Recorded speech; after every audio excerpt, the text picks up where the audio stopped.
it's your girl Channeling Chelsea here, back with an all-new season of What to Wear. Y'all, don't kill me. I know it's been way too long since I uploaded a What to Wear video, but there is a reason. What is it? Madness behind the reason, logic behind the Anyway, before we get into this new video to kick off this all-new season of What to Wear, go ahead and subscribe to my channel. From dating and relationships to career advice, pop culture happenings, fashion trends, you name it. I've got something for just about every millennial girl on my channel, okay? No matter where she's from, no matter what time she's going through in her life, I've got something on my channel that she can relate with, okay? That's what I do. You know, before we get into What to Wear, and if you don't know, What to Wear is a show where I talk about my favorite trends, where to buy these trends and how to style these trends. And normally these trends are the things that you'll see a lot popping on your Instagram feed, all over TikTok. You will see them trending in stores. I keep you on game. Like I said, go ahead and subscribe. But before we even dive into our normal run of show, I think there's a lot of background What to Wear episodes that I just really needed to kind of get out of the way before I just continue on with how the show normally goes. A lot of background stuff boiling down to how to shop, how to put outfits together, learning about shapes and sizing and different things like that. So much kind of like background, so much foundation work that I feel like we really kind of got to go over in order to really kind of get into what we want to wear. Revamp your wardrobe. Recreate yourself 2022. So you guys, to answer your question, where the hell have I been and what's been going on with What to Wear, I'm just gonna go ahead and just flat out say it, y'all. Fast fashion had me by the neck, okay? Fast fashion had the girl in a chokehold. It did. I mean, it got to the point where instead of just like getting things for the love of the piece or the garment, I was just getting things because I knew that it could get here quickly and I just needed to look for a night, you know, whatever. And what happened was, over time, when I went to go try to put outfits together, you know, style, I'm going to brunch, I'm going on a date, I'm going to dinner with my friends, I just didn't really have, you know, anything to wear. And I had a million, don't get me wrong, y'all, I am a shopaholic. So I had things, but I didn't have anything that I could put together to actually make an outfit. I'm pulling things out of my closet, I'm trying to figure out what exactly is going on here. And I don't know, it just kind of like dawned on me. So this past year, comment if you can relate, I turned 27. And I don't know if maybe a light bulb goes off in your head when you turn 27. I don't know what happens, but I had an epiphany. That girl, the way that I dressed or presented myself when I was 24, 25, she was beautiful, she was cute, she killed y'all. That girl was cute and she gave something to that time, right? That energy she brought, it attracted all the necessary things for that 24, 25-year-old time, right? Fast forward, now I'm 27, and I just don't see myself really like kind of wearing the same clothes that I wore then. I realized I had a lot of trendy stuff in my closet, a lot of stuff that was like prints or patterns that kind of correlated with what was going on at the time. Y'all, every year we do the neon. I had like neon happening. It was insane. I had so much prints and patterns that just weren't really timeless prints and patterns. You know what I mean? Like they really quickly went out of style and I didn't want to wear them anymore.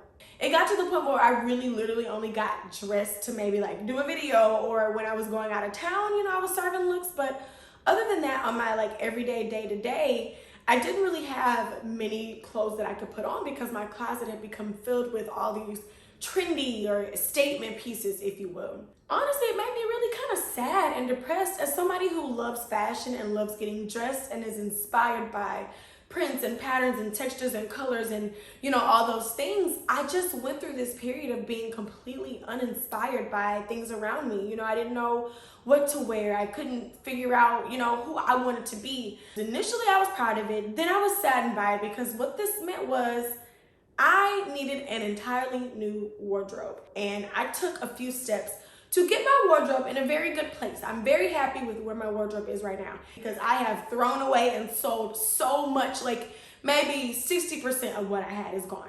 But it's absolutely necessary, and I'm looking forward to growing my wardrobe, and I'm looking forward to seeing my style progress even more over the years. I'm really excited. If this sounds like something that you are currently going through, where you wake up and you're like, this doesn't really feel like me. I'm not feeling like any of these things in my closet.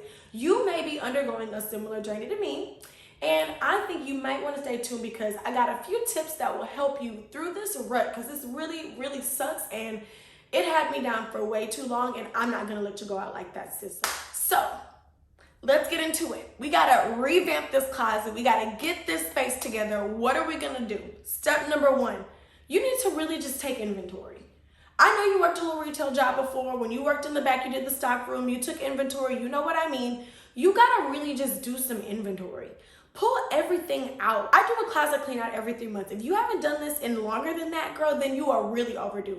Pull all that stuff out. Pull it all out. Everything that's in a bin, everything that's hung up, folded, things you haven't touched, things that have dust. I need you to pull it all out, because once you pull all that stuff out, that's when we're really going to be able to go through and assess what the hell is going on with this closet. We need to figure out where we went wrong here. What's going on with this closet? So step one, pull everything out. We need to assess this inventory. Like, honestly, I feel like before I go shopping, I need to really just survey everything I have. Because if I come home with another all black one shoulder shirt. So take inventory of what you already have. Now, step two is, I guess some people would say, the hard part, but it's actually not very hard at all for me, because I don't allow myself to attach to like objects. Like, I don't allow myself, even no matter what the memory was, I just don't allow that, because I really don't like junk. Long story, I really just can't have clutter. I can't have junk. I can't just have things that I don't really use in my space. I really don't like that. Girl, get up and do that. Number one, pull it all out. Number two, once you pulled everything out, you need to look over everything with a fine-tooth comb. You need to really look over everything. Number one, decide if you want it. Is this something that I want? Like, do I want this anymore? If it's something that you haven't touched in the last year, sweetie, pull it out of that pile. Pull it out of that pile. At this point, you should have two piles. At this point, you should have a pile full of things that you decided that you love, you want, you must keep. And then you have a pile of things that you don't, that you know just, you don't need them, okay? Those are your two piles. So you're pulling things and you're assessing things. These jeans, I haven't worn these jeans in 3 years. You know, I love this dress. I remember when I got this dress. And I actually just lost some weight, so this dress actually might fit me again. I'm gonna put this dress over here in this pile. Now guys, I'm not there with you, so you have to be honest with yourself.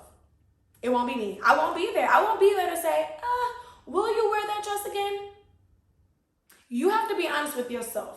That second pile we're gonna talk about. But first, let's get through the pile of things that we want and we absolutely love and have to keep. Now, of all the things that we pulled out of this pile and we decided we have to keep, we love, look over that stuff one last time, thoroughly. Now, this time what you need to ask yourself is, does this actually fit me? Does this actually fit me? If it's ill-fitting, 9 times out of 10, we're not even gonna wear it. And I've held on to them because they were a cute style, but I know that they're not gonna work for me. If they're ill-fitting, they don't work anymore, pull them out of that I love and I want. Like, sometimes you can't always get what you want. Your pile of things that you have to keep may have started out pretty big before this, right? But by now, it should be a little smaller. The second pile. The second pile is where we really, really got to do some work, because as much as fast fashion has had me by the neck in an absolute chokehold, I'm not saying that I'm going cold turkey on fast fashion. Y'all, it's just too reliable. If I need something, I'm going to brunch tomorrow and I don't have anything to wear, I know I can order something off Fashion Nova and it'll be here in time and it'll make a statement and I'll look good. It's about balance. We'll talk about that. I'm not saying completely give up and go cold turkey on your favorite fast fashion brands. No.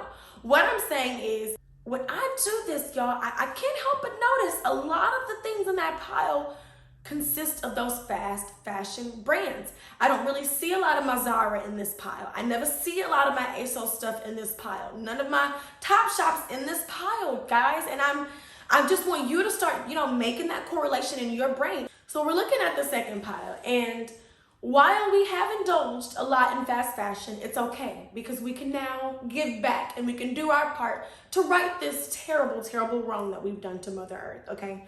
Y'all, I'm joking. I am the oldest of 5 people. 3 of those people are girls, so, and we're all kind of similar sizing. So for the most part, if there's something that, you know, I think is a really good piece, a really good quality piece that I can't wear anymore, whether because it doesn't fit me, whatever I've decided is the reason that I can't keep it, I, majority of the time, will give it to one of my siblings. That's the hand-me-down. That's one of the things that you can do with this second pile. You can go ahead and give those clothes away to family. You can give those clothes to friends. And you can also donate. So I do this a lot, especially when it's something that I know that my family and friends aren't gonna want, you know, like if it's a piece that even I know is super outdated and out of style and nobody's gonna want that junk, I'm not gonna push my junk off onto other people. I'm gonna go ahead and give that away to Goodwill. You know, they'll find a home for that, and if not, at least I know that I did my part to keep that article of clothing in circulation. You know, I didn't just throw it away. You know, some stores that actually are really environmentally conscious, like H&M, and if you bring like old clothes, I don't even know if it has to be H&M clothes per se, but if you bring old clothes, you get 15% off any purchase. So that's something to keep in mind. So you have that option. You can give it away, family and friends. You can donate it to the Goodwill or your local, you know, clothing store charity. Or my third option, which is actually my #1 favorite option, and it kind of has different tiers, different elements. You can sell your clothes. I know that there are a lot of people who don't actually do this that know this, but I'm here to tell you, you can sell your clothes and get cash in your hands today, and not just your clothes, your shoes, your sneakers that you kind of had that you took really good care of and you know you're probably never going to wear again. You can sell those back for money, and actually pretty reasonable money, decent money that you can use and you can put towards reinvesting into your new wardrobe, which, like I said, we're gonna talk about. So a place that I normally go to sell my clothes, like when I know that it's a good piece that my family and friends won't be able to either fit, or if I just need if I need some cash and I just need like some extra money, I'm gonna go ahead and sell it. Sorry, friends and fam. Sometimes I will sell my items to Buffalo Exchange. That's actually my favorite place to sell my clothes. Selling things to thrift stores, guys, is always really cool. That way you get to feel like you're actually part of the whole retail process. They're actually gonna take your clothes, give you money for them, or they'll give you in-store trade value. So you can go in and you can buy some new sunglasses or get you some new rain boots or a funky new coat, whatever you find in there. You can trade it for the value of the clothes that you brought in. So it just really feels like, you know, you're doing something really good for the environment and also for your budget, because like I said, you're getting that money back and you have the opportunity to spend the money, the credit that you have in store, if you want to use that to start building up your new wardrobe. See, all kind of different things that you can do. And that Buffalo Exchange is that's just what I use normally, because a lot of times I'm super impatient.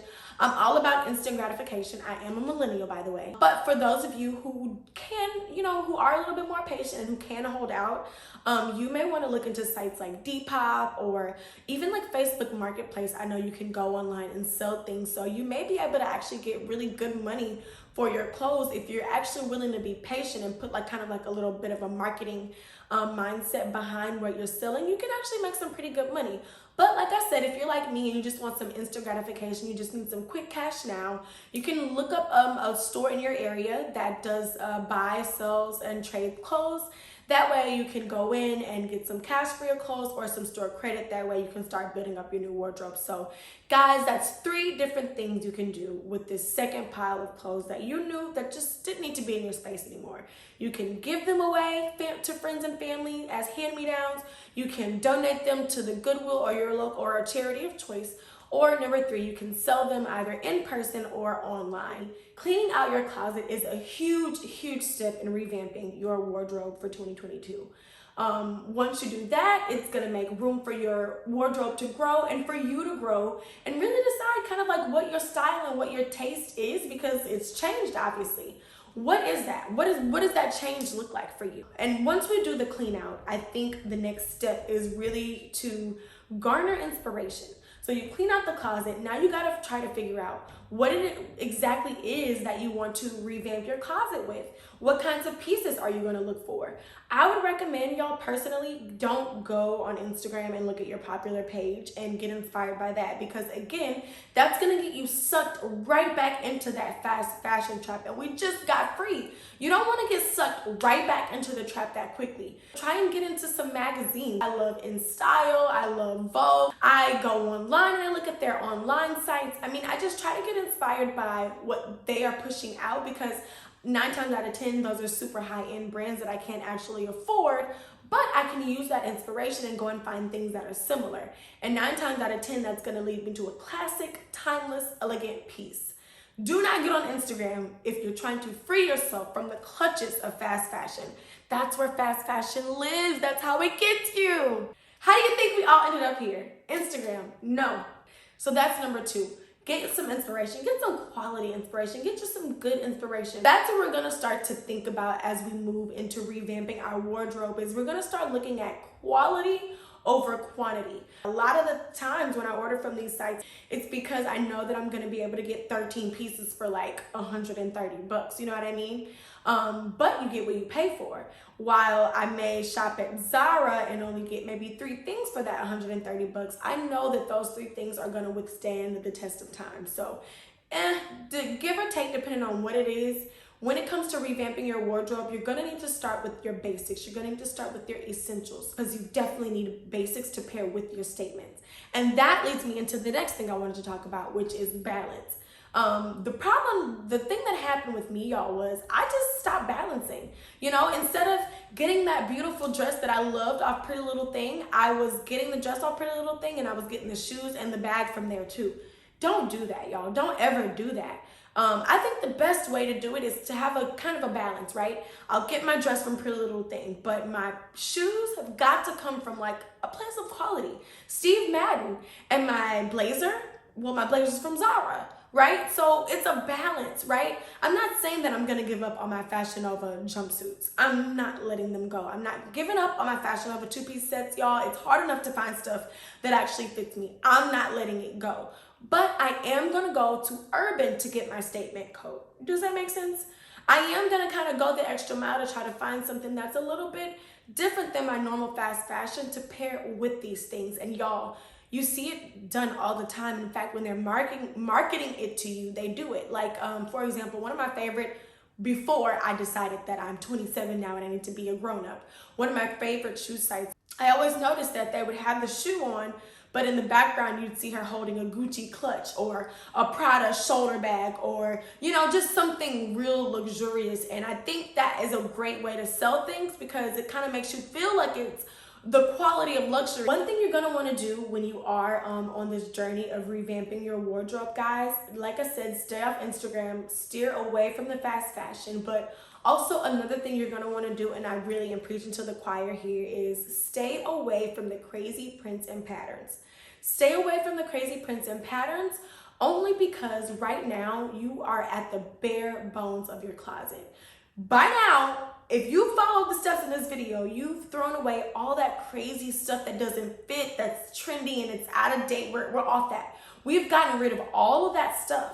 Now we're rebuilding our closet, and we need a solid foundation. Stay focused. And I know it'll be hard, but while you're revamping that closet, you're gonna wanna revamp and rebuild with the essentials. Start with the basics first. Y'all, I'm taking this advice myself right now. I've actually just undergone a closet clean out. I went and took things to get tailored, y'all. I got things dry cleaned. I am really serious about this. I'm really serious about being paying attention to what I'm doing, because, you know, I'm buying these clothes, but I'm not wearing them. That's a waste of my money. I've got so many cool brands that I found, so many cool timeless and classic trends that we do have to discuss. So I hope you enjoyed this episode. If you did, go ahead and show me you did by giving me a like. How did your closet clean out go? How is your wardrobe revamp going? What tips can you recommend for other people to follow? What tips can you recommend for me? I know I had fun telling you guys all my tips. Don't forget to subscribe if you haven't already. Thank y'all for channeling me, and I'll see you next time.